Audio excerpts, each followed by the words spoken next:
Allora, prendendo un po' il punto della situazione, abbiamo visto appunto le donne sono in una situazione di disparità, disparità, c'è bisogno appunto.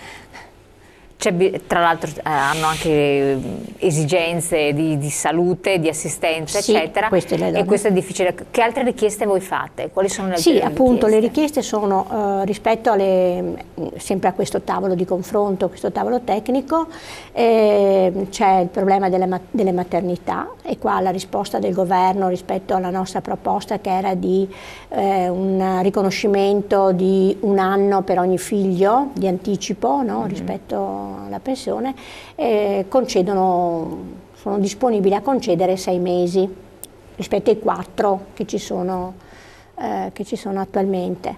Quindi 2 mesi in più? Quindi sì, solo per l'APE. Quindi anche questo. Solo per l'APE. Per l'APE. Sì, questo non sì. va bene. E poi rispetto al lavoro di cura, come dicevo, non c'è questa, adesso si spera che lunedì il 13 si ridiscuta, perché chiaramente una persona, perché quando parliamo di lavoro di cura non intendiamo solo le donne, perché sappiamo che sempre di più anche gli uomini, perché ci sono famiglie che danno un contributo, che aiutano, eccetera. Mononucleari o con un figlio unico, magari maschio, che deve comunque far fronte ai bisogni dei genitori. Ma dei questi contributi che accennava a toccare all'APE, si rientra nel discorso dell'APE social? Sì, ma non solo, non è solo riferito all'APE social questo problema della maternità, ma noi lo vorremmo estendere sempre e comunque indipendentemente dalla richiesta dell'APE social, anche rispetto alla pensione, nel senso che come riconoscimento figurativo di contribuzione. Se io ho un figlio, adesso mi vengono riconosciuti 4 mesi, no? Di contribuzione figurativa, e invece noi chiediamo che sia riconoscimento di 1 anno.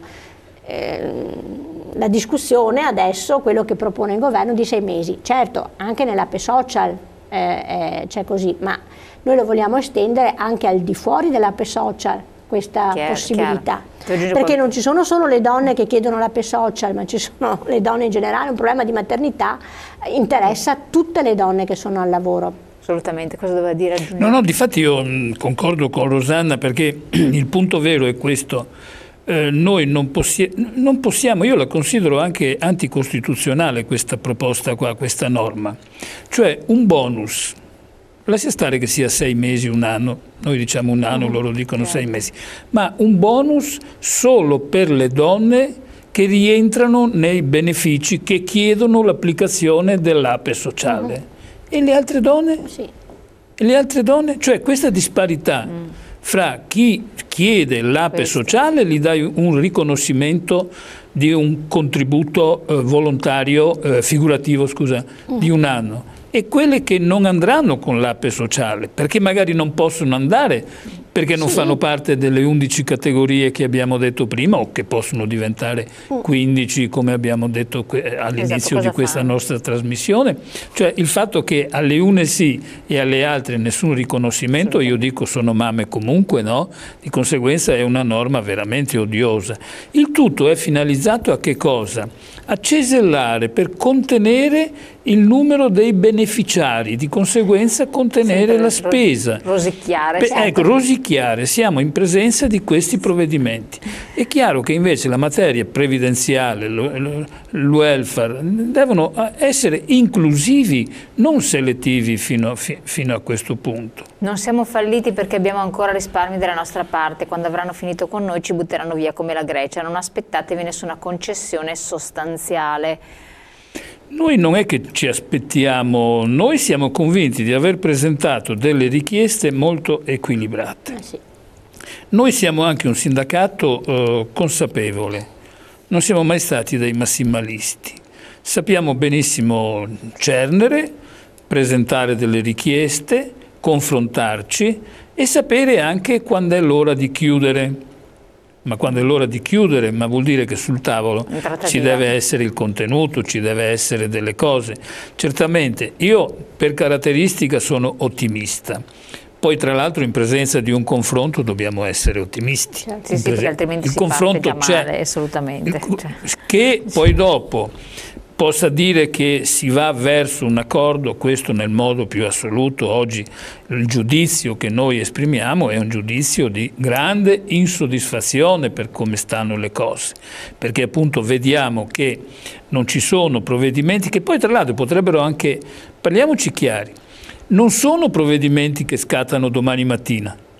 Non sono provvedimenti, certo, perché anche questa storia del slittamento dell'età per l'accesso alla pensione vanno in vigore dal 1° gennaio del 19. Sì, certo. E poi non entrano nella legge di e questo è il punto, non c'è un capitolo di spesa immediato. Si vanno affrontati il problema è quello che tu delinei, perché è chiaro che se lo delinei, che fai un accordo, dopo devi metterci il soldo, di conseguenza è un vincolo quello che andresti a fare, per cui siamo anche per la progressività. Ora, le ripeto, noi siamo, come dire, della gente con equilibrio, oggi con delle aspettative, è vero, e si tratta di vedere che cosa verrà fuori. E comunque aggiorneremo, adesso siamo arrivati anche in chiusura, per cui rapidissimi, abbiamo un appuntamento. Sì, abbiamo un appuntamento 17. molto importante noi come Sindacato dei Pensionati e come CGIL del Veneto. Parole e immagini, il giorno 17 nella nostra sede regionale si parlerà di donne, linguaggio e violenza. Si parlerà di linguaggio nel sistema pubblico, insomma nell'ordinamento pubblico, con il professor Michele Cortellazzo dell'Università di Padova, un linguista molto attento proprio al linguaggio di genere, no? All'uso che si fa e che si fa fatica a fare, no? Quindi un'educazione un po' anche a un linguaggio diverso. Sì, rispetto, non so, a sindaco, assessore, architetto, architetta. Ma queste sono cose marginali, forse questi problemi. Sì, ma ormai ci siamo anche... No, certo, però anche il linguaggio di genere denota e connota comunque un atteggiamento verso le donne oppure no. E quindi credo che lui lo affronterà anche da questo punto di vista e quindi sarà molto interessante ascoltarlo. Poi però ci sarà la presentazione, l'inaugurazione di una mostra molto importante per noi che è sul femminicidio, praticamente questa fotografa. Immagini sul tema della violenza di genere. Sì. Io devo chiudere perché siamo arrivati proprio in chiusura. Sì. Allora ricordiamo questo appuntamento, ricordiamo ancora venerdì 17 novembre, 11-14, sala 23 marzo, sede CGIL Veneto in via Peschiera 7 a Mestre. Noi approfondiremo comunque il tema in virtù del 25 novembre, quindi lo faremo anche in prima serata, magari se potremo avere anche il professore saremo ben contenti. Ritorneremo sul tema delle pensioni perché è un tema di importanza, di stretta attualità, vedremo che aperture ci potranno essere, se ci saranno, e come sempre voi scriveteci perché le sedi provinciali dello CGIL del Veneto sono sempre aperte per valutare il vostro piano pensionistico in proiezione oppure la pensione attuale se è corretta, se è stata calcolata correttamente, se ci sono dei soldi che vi spettano. Grazie ancora, buon proseguimento, noi ci vediamo alla prossima. Grazie.